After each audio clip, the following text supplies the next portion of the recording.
It's day 45. You can see that this corona thing has taken its toll on everybody.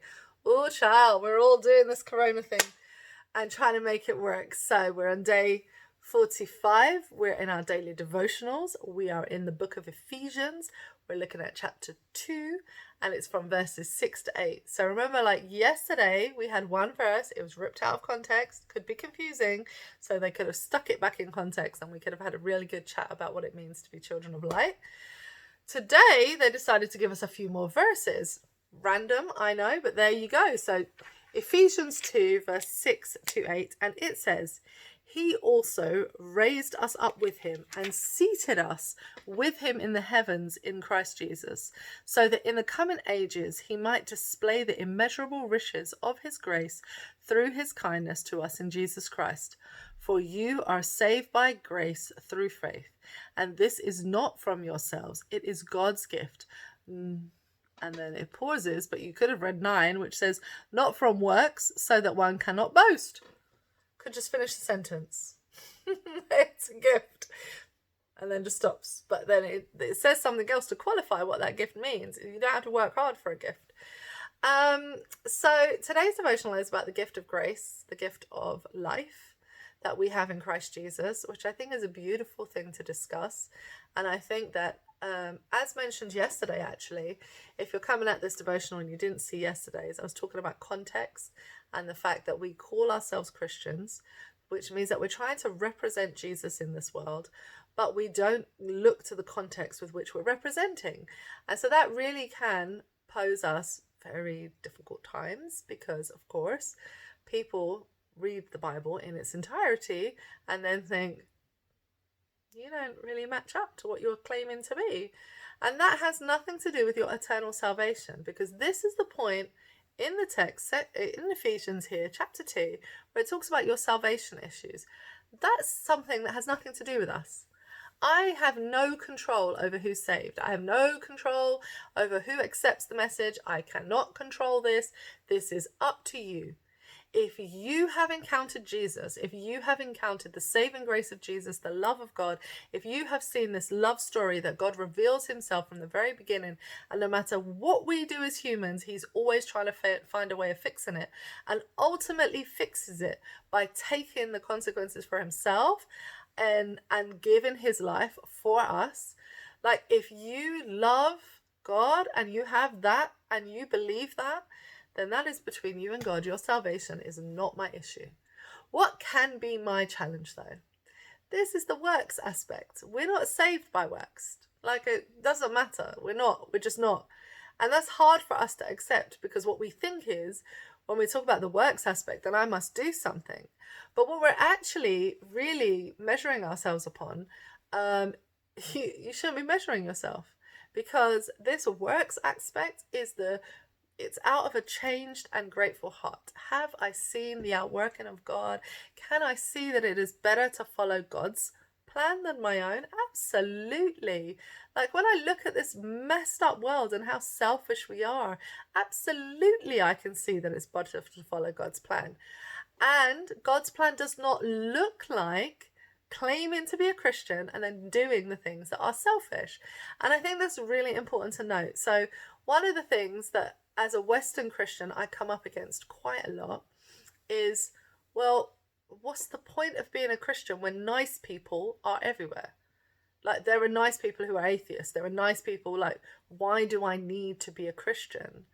And so I always talk about the love of God and how that really is the basis of everything. And, you know, his love does not know the limits of the word Christianity. It is not bound by us. It is bound by him and his promise to this world. And that is nothing to do with me. And I love that. And I'm in love with the Bible story. I'm in love with the narrative. I'm in love with God. I'm in love with the whole thing.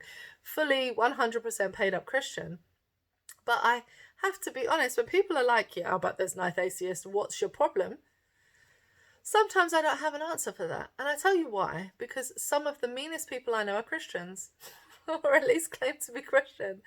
And that really poses us a problem. And so as Christians, we really have to dig deep and make a separation and distinction. because I think that it's really tough for us to cope with this. We need to distinguish between those people who are saved, which has nothing to do with us. So you claim that you love Jesus, cool, like you're saved. I'm not getting involved in your salvation. And we need to distinguish between those people who represent Jesus. Now that's slightly different. Those are two different things. You're believing you're saved, you're wanting to follow God, you're whatever. That is not my issue. You can be whoever from whatever background. There will be all sorts of people that I agree with and don't agree with, that have done harmful things, that have repented, that have turned their lives around, who will be in heaven, and I'm sure we'll all be surprised. And guess what? Not my business. It's not my business to go tracking down people and saying you deserve or do not deserve salvation. Because if it was my business, then we all in trouble, including me. Because I'm the first, like I'm a sinner too. Like I've got my ish. Like I've got my stuff that I need to deal with. So who am I to do that? However, there is a slight difference. And there is a difference between those who claim to represent Jesus and then carry on in ways that are really counterintuitive to who he is. And we have to be able to challenge that. So for example, this last week, I heard a story of an American lawmaker. I'm not American, so I find the whole American politics thing very weird, very odd country, this polarization that you have going, not something that I would be comfortable with. But anyway, this American lawmaker was talking about the face mask situation and was refusing to wear a face mask because humans are made in the image of God.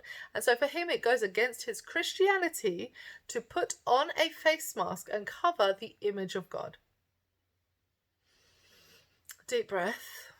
Okay, so I could laugh. I could just laugh at the silliness of that. I could laugh at the irony of it because, of course, we're not the only Abrahamic religion. So would Jewish people and Muslim people and Christians all fall into the same category of not covering your face in order that the image of God is not covered? Again, I could laugh, or I could have some serious issues. And the reason I take issue with these people who claim to be Christian and then speak on Christians' behalf and then have these opinions that really are not very informed about what they believe, because oftentimes you can see straight through it. This is not about your belief in God and your preciousness over the human life and being an image bearer and what that means. Because if you were an image bearer, if you were really thinking about who God is and the care and the creativity and the love that he comes with, your first point of call would be, what is the most loving thing to do for those around me as a Christian? That would be your first thing, because that's clearly what the Bible talks about. You know, love and honor your neighbor is there from Genesis all the way through the Bible. It's not just a New Testament teaching. It repeats and repeats and repeats. So can we have a discussion on that? Like, do we need to? So I have to say that this has been one of the challenges that I've come to. And my simple way of now distinguishing it is, I'm not talking about your salvation. Your salvation is yours. That's up to you and Jesus. I'm not in about that.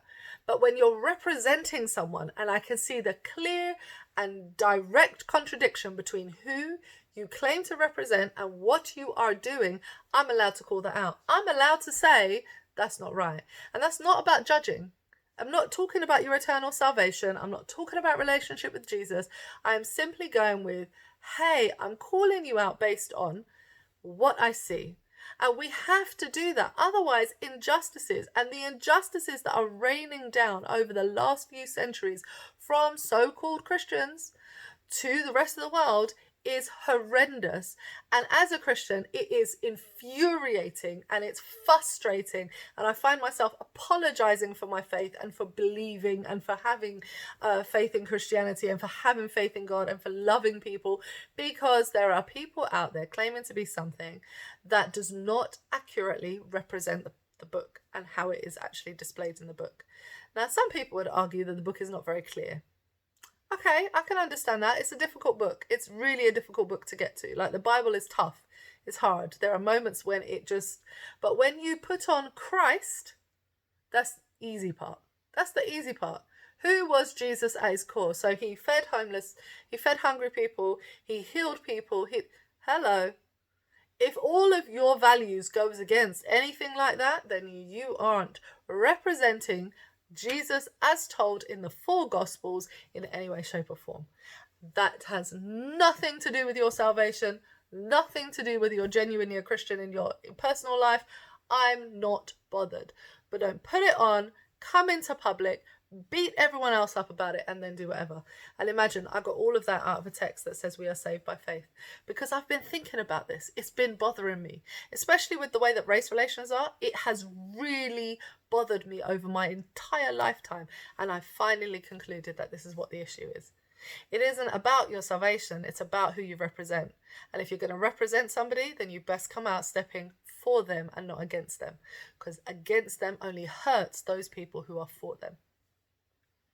So you're saved by grace, not through anything you do, but just by an act of simply believing, an act of having faith and really trusting God that he will save you. That is your Christianity, and you are entitled to it. That is your faith, that is your belief. But when you come out swinging as a Christian, talking about this is how Christians are supposed to be, or this is who we are as Christians, and you do things that are contrary, and you have no remorse, and you're just questionable at best, then we get to tell you that we don't appreciate that. We get to challenge that narrative, and we get to tell you that that's not going to work. So there you go. That's what it is. So that's my thought for today. And yes, I'm sorry it's 11 minutes long. I may have gone off on a rant. I apologize. Have a beautiful and blessed day. Bye-bye.